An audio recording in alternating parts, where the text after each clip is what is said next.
Hey guys, Will here, and I am just out testing out a piece of new gear on me. I'm not going to reveal exactly what it is. Some of you might be able to identify it right away. Some of you already know. But for those who don't, you're just going to have to wait for an upcoming video here in the next week or two, and then that great secret will be revealed. But in the meantime, I thought I'd share my plans for 2020 here.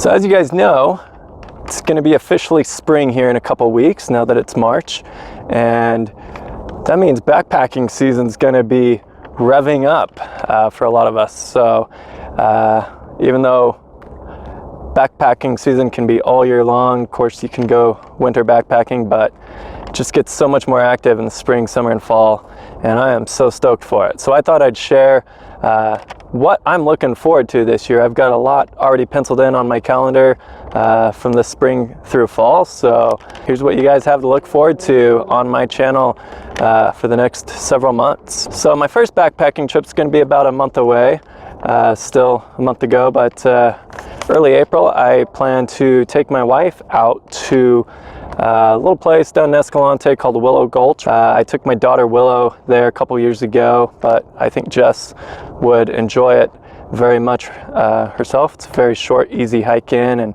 beautiful camp spots down there, beautiful arch. So I really love that little hike there. Just so much to see in just a couple miles. The reason for doing that trip, or a large motive besides just the beautiful place down there, and it's just awesome to get down there when you can, is I've got a huge plan for next year. So here's a teaser for 2021.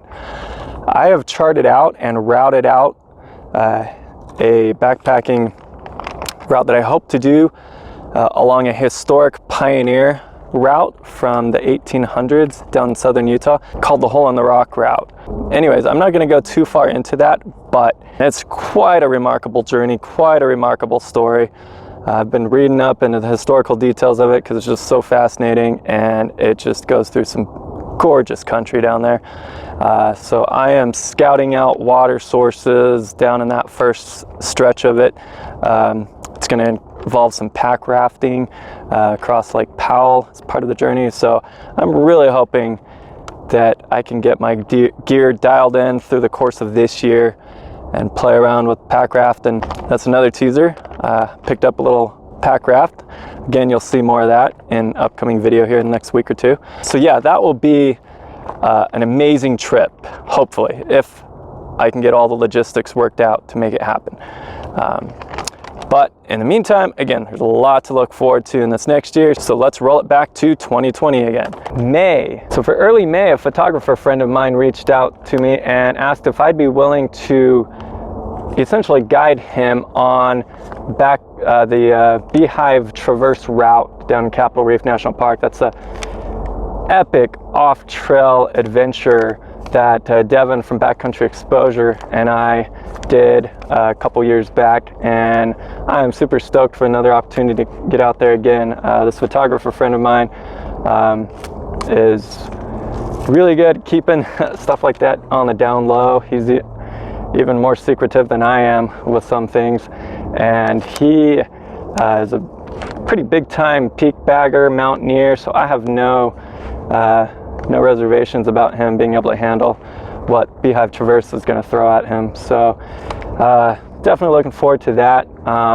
If that doesn't happen because of weather or something, I think I've got a good contingency area in mind, as long as the weather's good down there, in case Beehive Traverse doesn't work out. But either way, looking forward to something epic that week. So just have to stay tuned for that. And then rolling along through May, toward the end of May, usually go down to my in-laws, back Torrey, Capitol Reef area for Memorial Day weekend.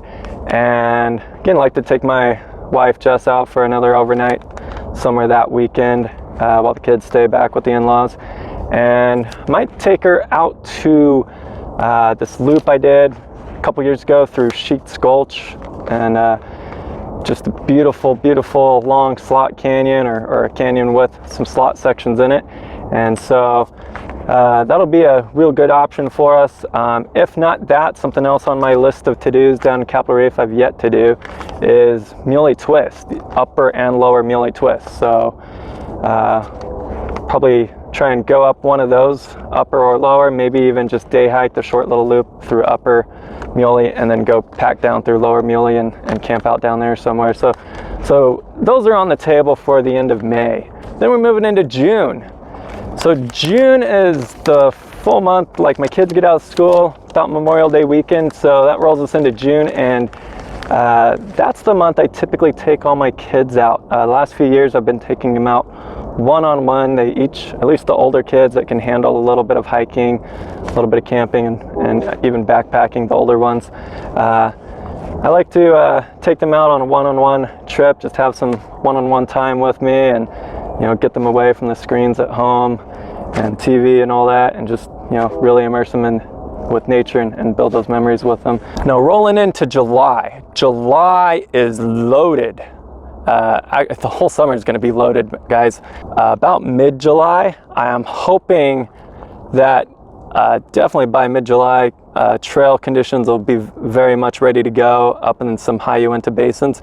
And so I'd love to start off my Uinta, my deep high Uinta backpacking adventures for the year with a return up to Alsop Lake. It was a place I backpacked into with a few friends a few years ago, and it is just a lovely little lake up there, beautiful basin. And if I can get up there, what we didn't get to do last time that I would love to do this time, this would probably be a solo trip by the way, is I would stay a night at Alsop Lake, and then there's a little off-trail scramble pass, a pass that you can scramble up off-trail, and takes you over and down into Preord Lake. And so I'd love to get down in there for a second night, do some fishing or whatever, and get to know Preord Lake and that area around it, and then come out and reconnect down at a fork in the trail further down off that fork. And just, that would be an awesome trip if I can make that happen. So that'll be mid-July. Then rolling into the next week, or that next weekend actually, some friends of Jess and I, some neighbors actually, a young couple, we had a little fundraiser for our local church congregation, for our youth group, for our young women last year, and it was like a silent auction thing. And what we put up on auction is an offer to outfit a couple with gear and then guide them on a backpacking trip. So with their work schedule and everything, it's looking like summer's going to work best for them. So I am thinking of Naturalist Basin in the Uintas. It's popular and crowded as it is. It will be epically beautiful with the wildflowers and everything peaking mid to late July there. So definitely aiming to get them out there. It's a nice little 5-mile level hike for some beginner backpackers that are relatively fit. They are, into physical fitness and stuff. So I think that'll be a perfect match. Following that weekend, I think I'm going to be taking the whole week off thereafter, and that's going to be family vacation time with my family. What we're looking at tentatively is heading back down toward the in-laws, down in Torrey and Capitol Reef area, but instead of spending time down in the hot deserts of Capitol Reef and that lower elevation area down there, Boulder Mountain is right next door as well. And so we might head up in there to do some camping with the family, and either before that or at the tail end of that, I'm hoping to get Jess out for another overnight trip and return to Bullion Canyon up in the Tushar Mountains, not far away, and go up there for another overnight, hit the wildflowers in their peak season again. Again, it's another place I'd been to a few years ago. It's a nice little lollipop loop route up there, and just beautiful up there. And Delano Peak's right there, so got to tag that one more time, get Jess up on there and bag that for her. And yeah, so really hope that works out. And then the tail end of July, I'm hoping to get back up on Timpanogos, Mount Timp, just to the north of here. I have not been up there for a number of years now. I used to go at least day hike it every year, but yeah, I haven't been up on the backside, up in the basin, up to the summit in a number of years now. So I think it's time I go get back up there, and I love to hike a whole loop with it. Most people will day hike it or backpack it from one trailhead and back again, but I really love doing the whole loop, and because both of the popular trails that meet up in the upper basin up there are fantastic for their own individual reasons. August, still summer, yay! Again, another active month planned for August. To start things off in August, I am hoping to either return back up to Lake Hardy. That's another favorite overnight destinations for me here locally. It's a little more north of Timpanogos. It's in the Lone Peak Wilderness, and I love the Lone Peak Wilderness. I get up there, and it just doesn't even feel like the Wasatch Mountains. It feels like I've in what I've seen a video and pictures of those who do the Sierra Nevada, or at least sections of it. Just towering granite walls and spires, and just beautiful, beautiful granite slabs up in there. And so, yeah, Lake Hardy's, again, another favorite overnight hike I like to do every so often. Done it 2 or 3 times now. There's a nice little peak up above it called South Thunder Mountain. I'd love to get back up there again and just hang out for a night or so. And if not there, something I haven't done yet that I keep considering is going up in Salt Lake, up Little Cottonwood Canyon, and trying out, it's either White Pine or Red Pine Lake that I could camp out at, and then do a little summit hike from there up to a fairly popular peak up there called the Pfeiffer Horn. That might be something worth considering for me. And as a third option, if I get the itch to do it instead, Lake Blanche. I've only been up there in the winter when I've snowshoed up there. It's a major popular lake for hiking and backpacking, especially on weekends. I would never do it on a weekend, but fortunately I have weekdays off through the summer, at least Mondays and Tuesdays, so I would go up there on like a Monday night and hang out when crowds are a lot less. And then that takes us to mid-August, where I'm planning to take pretty much a whole week off from work and put in some vacation time again. And for this one, it aims to be the biggest trip I'll have this year. It's going to be a 5-day route up in the Wind Rivers that I would love to do. Problem is, it's not one I dare do solo, just because it's such a long drive to get up to the trailhead to start it at. Looking at 6 to 8 hour drive, and it's bear country, and by that I mean not just black bears, because we have black bears everywhere out here, but the Wind Rivers have a handful of grizzlies roaming around up there, and I don't know, I have irrational fears about hiking and backpacking, especially in grizzly country, solo. So I'd much rather have at least 1 to 2 other people with me for that. So I'm trying to round out a couple friends to get some time off the same week, and hopefully make that trip happen. If that does not work out, then I will probably settle for something back in the Uintas. I've got a couple other routes that I'd love to do and would really enjoy doing that time of year. But hopefully, fingers crossed, it's the winds trip that happens mid-August. And then to cap off August is my birthday. My birthday's the end of the month, and like last year, Jess and I went out and backpacked up to Kings Peak, Red Castle area. Love that Lollipop Loop. A little strenuous. We're gonna take it easy.